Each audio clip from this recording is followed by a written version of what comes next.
வணக்கம். இன்றைக்கி நம்ம வீடியோவில் டேஸ்டியான ஹெல்தியான மில்லட் கஞ்சி செய்ய போகிறோம். இந்த மில்லட் கஞ்சி செய்கிறதுக்கு நம்ம இன்றைக்கி வரகரிசியையும் பச்சை பயிரையும் சேர்த்து செய்ய போகிறோம். இந்த கஞ்சி செய்கிறதுக்கு என்னென்ன பொருள்லாம் தேவை, இதை எப்படி பண்ணலாம் அப்படிங்கிறத வாங்க வீடியோக்குள்ளே போய் பார்க்கலாம். இப்போ நம்ம இந்த கஞ்சி செய்கிறதுக்கு 3/4 கப் அளவுக்கு வரகரிசியை எடுத்துக்கிறேன். இதே கப்பால் ஒரு 1/4 கப் அளவுக்கு நம்ம பச்சை பயிரை நம்ம சேர்த்துக்குவோம். இந்த கஞ்சியை நான் இன்றைக்கி 1 மணி நேரத்துக்கு நல்லா ஊற வச்சு செய்ய போகிறேன். அதுக்காக பச்சை பயிரை நம்ம வறுக்காமையே சேர்த்துக்கலாம்.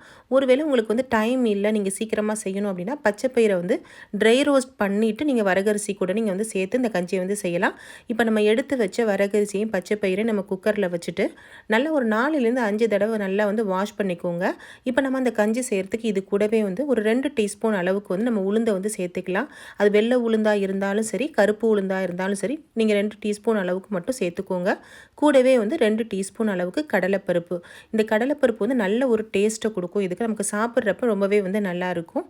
இது கூடவே 1/2 டீஸ்பூன் அளவுக்கு வெந்தயத்தையும் நம்ம சேர்த்துக்கலாம். 1/2 டீஸ்பூன் அளவுக்கு ஜீரகத்தை சேர்த்துட்டு நம்ம சேர்த்த எல்லா பொருளையும் தண்ணியை விட்டு நல்லா வாஷ் பண்ணி எடுத்துக்கோங்க. நான் இப்போ வாஷ் பண்ணி எடுத்துட்டேன். இது கூடவே நம்ம எந்த கப்பால் வரகரிசி எடுத்தோமோ அதே கப்பால் 5 கப் அளவுக்கு தண்ணியை சேர்த்துக்கலாம். இந்த 5 கப் தண்ணி கரெக்டான அளவு இருக்கும். நம்ம லாஸ்ட்டாக தேங்காய் பாலையும் சேர்க்க போகிறதுனால இது கரெக்டான அளவில் இருக்கும். இப்போ நம்ம தண்ணியை சேர்த்துட்டு நல்லா ஊற வச்சிடலாம். நான் இன்றைக்கி 1 மணி நேரத்துக்கு ஊற வச்சிடுறேன். உங்களுடைய டைமுக்கு தகுந்த மாதிரி நீங்கள் ஊற வச்சுக்கோங்க. குறைஞ்சது ஒரு 20 நிமிஷத்துக்காவது ஊற வச்சு செஞ்சீங்க அப்படின்னா நல்லா நம்ம சேர்த்த வரகரிசி நல்லா சாஃப்டாக நமக்கு வெந்து கிடைக்கும். நல்லாவே டேஸ்ட்டாக இருக்கும். இப்போ நல்லா நம்ம சேர்த்த வரகரிசி பச்சை பயிரெல்லாம் ஓரளவுக்கு ஊறி வந்துருச்சு. இப்போ நம்ம குக்கரில் வச்சிடலாம்.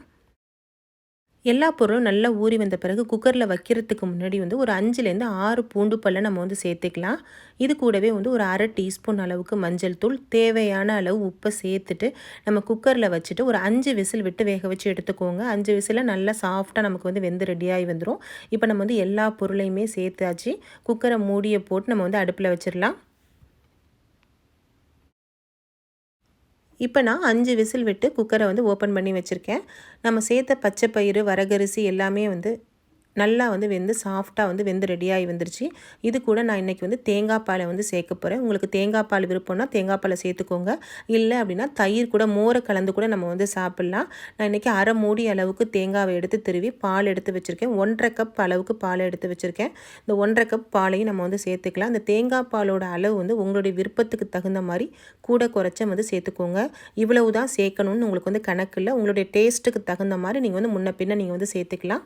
இப்போ எல்லாத்தையும் நல்லா மிக்ஸ் பண்ணி விட்டுறலாம். இப்போ சூப்பராக டேஸ்டியான ஹெல்தியான வரகரிசி பச்சை பயிறு கஞ்சி நம்ம ரெடி பண்ணியாச்சு.